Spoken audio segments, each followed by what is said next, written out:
Hello guys, i-discuss ko lang to ano yung pinost ko rito about dun sa links sa training. So, alam ko na marami talaga ang gustong pumasok sa pagiging virtual assistant at pagkakaalam ko marami rin sa inyo ang nagbabayad ng training doon sa mga trainings na binibigay ng mga iilan dyan sa Facebook. No offense doon sa mga nagbibigay ng training na may bayad, yung certificate nila ay hindi nyo yan magagamit. No? Kasi hindi ko alam kung yung training na yan, yung certificate na yan ay binigay sa inyo nung matapos kayong mag-training or nung nakapasa kayo sa exam. 'Di ba? So, it means na kung ang training lang yan ay parang certificate of attendance lang, walang ano yan, at saka hindi naman nare-recognize ng industry leaders. So, ito, um, ang certificate dito ay talagang valid. Hindi ka bibigyan ng certificate dito kung hindi ka pumasa doon sa final assessment, no? At saka gaya ng sinabi ko rito, ay add natin yung certificate sa LinkedIn profile natin at saka may mga link yan diyan na pag kinlik mo ay pupunta dun sa certificate kagaya nitong SEMrush. Kagaya nito, no? So, ganito yung itsura ng certificate. Bright Local, kunyari. Kasi ngayon, in process of, nagre-renew ako every year and 2 years. Depende dun sa validity ng certificate kasi nga SEO specialist ako, need lagi na updated kasi mabilis yung magbago yung Google algorithm. So kailangan updated din lagi ang skills, no? Um, so ito, no, alam ko na may mga nagsasabi na kahit ano daw yung certificate mo basta wala kang experience, hindi ka rin matatanggap. Hindi totoo yan, no? Kahit marami kang experience, pag hindi ka certified, kagaya ng lalo na sa Google, hindi ka rin matatanggap. So, mas maganda na yung wala kang experience pero may certificate ka kaysa doon sa wala ka ng experience, wala ka pang training, di ba? So, discuss natin to isa-isa para malaman nyo paano i-access itong mga websites na to. Dito tayo sa HubSpot Academy. Ang HubSpot ay isa sa pinakamalaking CRM.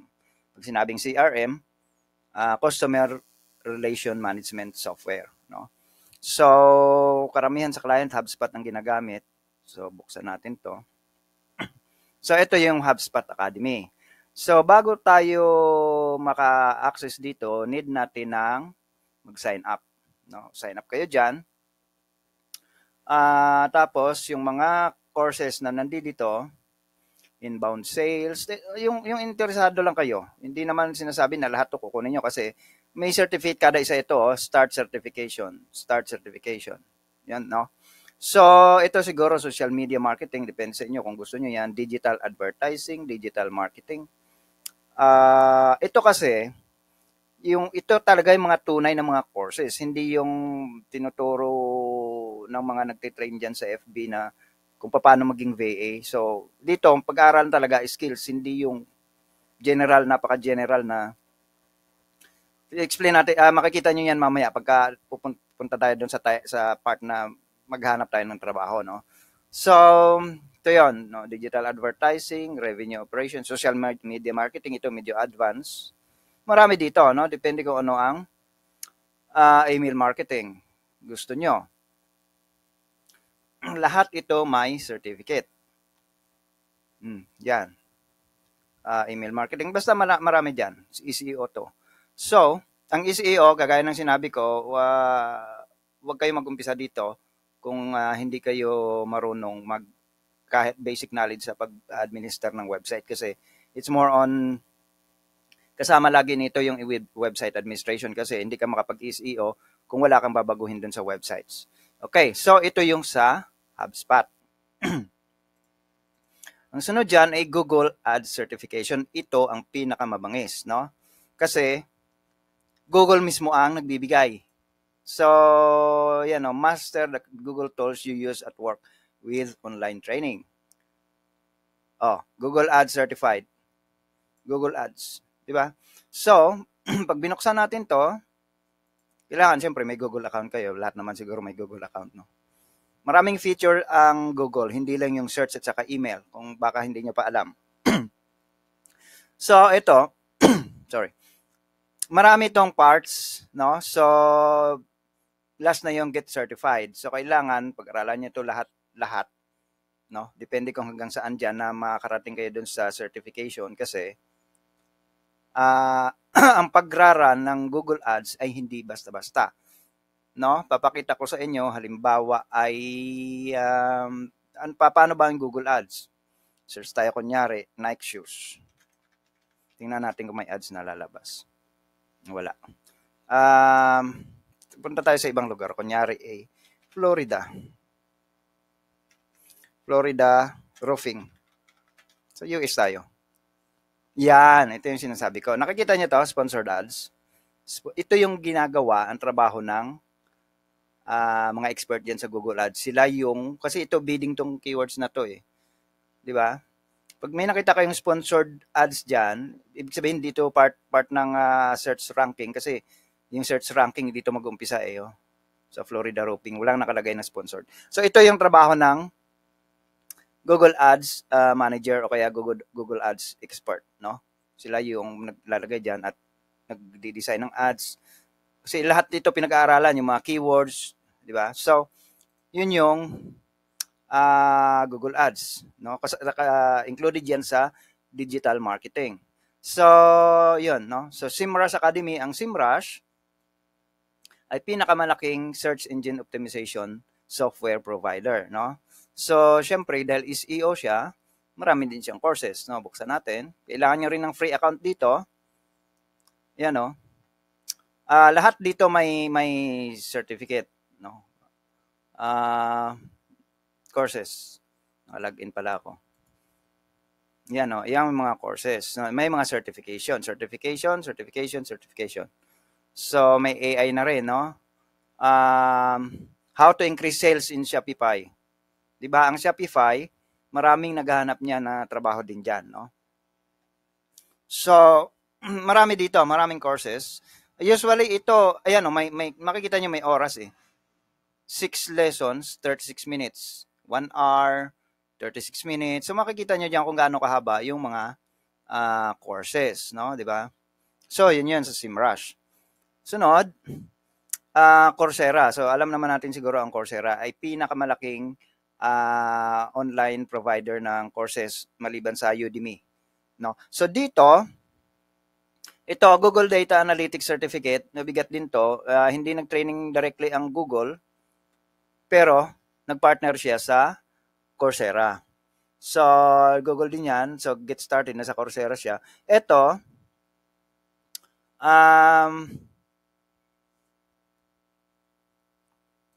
pag dito, pupunta kayo sa Coursera website, no? So, Google din yung enroll for free.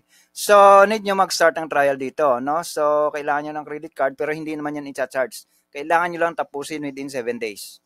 Within dun sa trial nyo. So, kasi pag hindi, i-charge na kayo ng $14 a month. Then, after na natapos nyo na, i-cancel nyo na yung subscription. Ganun lang. So, ito naman, madali lang naman dito ang training. Kaya kailangan, bago kayo mag-start, siguraduhin nyo na tuloy-tuloy yung pag-training nyo para matapos nyo bago ma-expire yung trial nyo. So, ganun lang. Para makuha nyo yung certificate. Ito ay pinoprovide ito ng University of California Davis Extension. So, yun. So, may certificate yan, shareable sa LinkedIn. So, ganon. Kaparehas din yan ng sa Google SEO Fundamentals. Ito pala yung sa University of California. At saka yung WordPress, no? Kung gusto niyo naman ng web programming at malalim-lalim na coding, dito kayo sa Free Code Camp, ito ay nasa, kung hindi ako nagkakamali, kulang-kulang yata 400 hours. Pero, bangis to pag nakuha nyo. Dahil siyempre, magiging full stack developer kayo. Xero. Ito ang Xero, para to sa mga accountant saka sa mga bookkeeper. So, kailangan nyo ring kailangan nyo munang pumunta sa, kasi dito walang nakalagay na register, di ba? Pumunta ka muna kayo sa xero.com at gumawa kayo ng trial account, no? Try Xero for free. Then, after nakalagin na kayo, saka nyo balikan tong link na to. Di ba? So, itong Bright Local is EO rin to, pero focus siya sa local. Halimbawa, anong trabaho dyan? Nasa Batangas ako ngayon, tingnan natin, painting, Batangas. House painting na lang, kunyari. Okay. So, anong makikita natin dyan?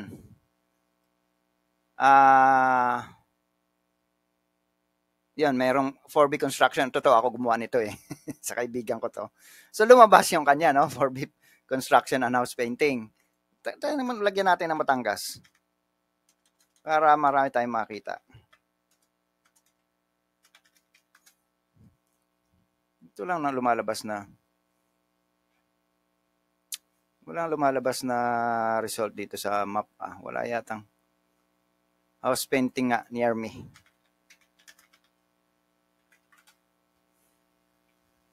Baka dahil nakalagin ako. Hindi lumalabas yung mapa. But anyway. Ito. Ito yon, no? Tingnan nga natin. So, usually kasi, pag nag-search tayo, nakalagin ako eh. Try natin dito sa isang software. House painting.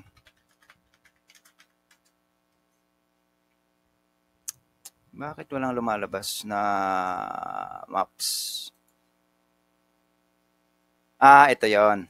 So, ito, pag business owner kayo, at gumamit kayo ng Bright Local, gagawa ng SEO ito. So, nasa na yan? Bright Local. Pag may business kayo, yung expert sa Bright Local at saka sa local SEO, sila yung nagtatrabaho para yung business nyo mag-appear dito sa map search ng Google, no? Ito ay malaking trabaho, no? Hindi ibig sabihin na yung business nyo ay may website o nakaregister ay mag-appear dyan. Hindi. Tinatrabaho yan ng Search Engine Optimization Specialist para lumabas yung business dito, no? So, ganun yung isa sa na trabaho ng SEO, more specifically ng local SEO expert, no? So, Bright Local. Actually, nag-aaral ako dahil i-renew ko yung certificate ko. So, marami yan. Maraming my courses. So, marami ang courses. Puro lahat to sa SEO. No? So, ganon. Para yung ma-renew ko yung aking certificate. Kasi every year nagbabago to eh. So, kailangan din natin mag-upgrade ng skills. 10 years na akong nag-SEO pero continuous learning pa rin. Kasi siniseryoso natin yung trabaho natin eh. Ganon lang. Anong sunod dyan? So, yun na yung last, no? So, ito, binibigay ito ng Href. Href ang basa dito. Wala siyang certification pero marami kayong matutunan din, no? So, kung gusto nyo, pwede rin yan. Ngayon, gaano ba kaya importante yung certificate? Kung mapapansin nyo, may mga nilagay akong mga sample job ads dyan na Google Certified Partner. So, syempre, hindi ka po pwedeng ma-apply dyan pag hindi ka certified ng Google. Okay? So, meron din AdWords Expert, preferably be Google certified. HubSpot, meron tayong HubSpot. SEO specialist, kailangan marunong ka sa SEMrush. Diba? Digital marketer, SEMrush din, SEO specialist. Google Ads, ganun pa rin, Google Ads, media buyer. Matataas lagi ang sweldo ng mga nakalagay dito na job.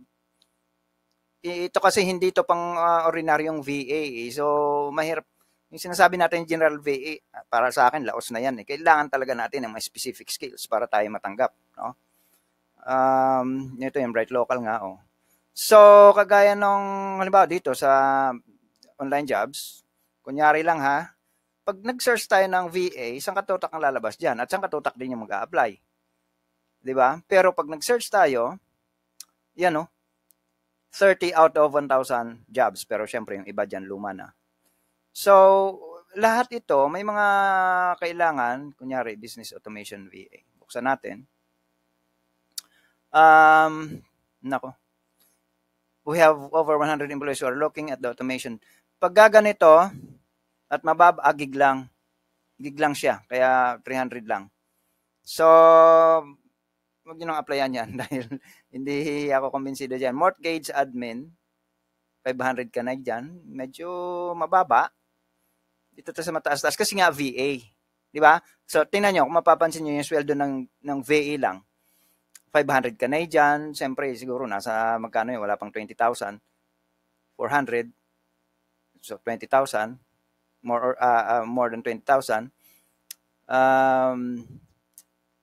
Ito medyo mataas, no? Pero ano ang experience na hinahanap niya? Tingnan natin. 800 to 1,000. So, okay. Ang responsibility, trip scheduling, itinerary creation, pre-screening. Yan, email management and social media management. Di ba? Social media. Kailangan talaga, kahit general VA ka, may experience ka, may skill ka talaga dito. Di ba? No? So, yung email management, madali lang yan, pero kailangan magaling din tayo mag-English kasi baka masagot natin ng di ayos yung customer, madadali tayo sa kliyente natin, di ba? So, kailangan mataas yung comprehension natin. So, ganon. Shopify, 6 to 7 an hour. So, ito, SEO VA, marketing VA. So, kagaya ng binanggit natin kanina dyan, may mga marketing dyan, di ba? Digital marketing, digital advertising. So, ganon lang yon. Pero, pag nilagay talaga natin na specific yung skills natin, kunyari, social media manager. Diba? Yan social media manager and content creator. Walang nakalagay na VA dyan, di ba? So, ganun, pag nagsisearch tayo ng specific job, meron din coconut VA. Ano yun? Pangalan ng nung agency siguro to. Coconut VA. Hanapin nga natin. Coconut VA. Yun. Agency sila. Yan hire remote and pay month to month. Agency nga. Saan kaya to? Ngayon ko lang narinig to.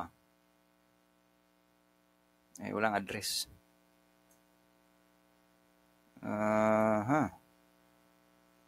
Sa Arizona. Okay, so US based at mataas ang offer 7 to 8 Social media manager with copywriting experience. Ito lang medyo mabigat. Copywriting. Hirap yan. Urgent hiring social media manager. 6 to 8. So kung napapansin nyo kanina, dun sa research natin, sa search natin na una na VA, di ba mas mababa? Pero pagdating na dito sa mga specific skills talaga, medyo mataas ng bigayan, yung offer. Ayan, FB ads specialist. Social media manager pa rin to. 40,000. Social media manager, ito lang. Hindi man full-time So, hindi natin alam. Yan, mataas nga, client marketing associate. Ganun yung mga ganun. Kaya pagka meron talaga tayong specific skills, makakahanap tayo ng job na specific din, di ba? Kagaya ng halimbawa, SEO specialist. Ito yung linya ko, no? Dito, part-time, hindi kami tumatanggap dito ng mas mababa sa $7 sa totoo lang. So, yan 47, 6 to 10, di ba? At usually dito, negotiable. Depends on experience. Ito, wala to. So, yung mga ganun, 50 to 40,000. So, ganun lang. Huwag tayong malungkot na wala pa tayong experience dahil yan ay once nakaland tayo ng job at meron tayong specific skills, madali na. Okay. So, ganun lang. Huwag tayong tamarin sa pag-training kasi dito nakasalala yung longevity ng trabaho natin. Mahirap yung wala talaga tayong, although kahit na hindi man natin magagamit kaagad, pero iba pa rin na meron tayong alam. So, ang marirecommend ko sa inyo dito, maliban dito sa SEO kasi may prerequisite to, dapat talaga dito marunong kayo sa website, at least WordPress. Pwede ito, aralin nyo muna tong WordPress dito kasi magkasama lagi yan, WordPress, SEO, at saka content. So, siguro, depende sa inyo, itong mga social media, content marketing, medyo dapat marunong kayo magsulat. Mahilig magsulat. Digital advertising, digital marketing, ito siguro pwede. Sorry. Pero tingnan nyo rin yung mga courses, baka magustuhan nyo. Baka makalimutan ko guys, ang link pala nitong file na 'to ay nasa description sa baba. So, kung gusto niyong makita, i-access 'tong, file na 'to, nasa video description sa baba. Okay. Okay, so 'yun muna. Salamat.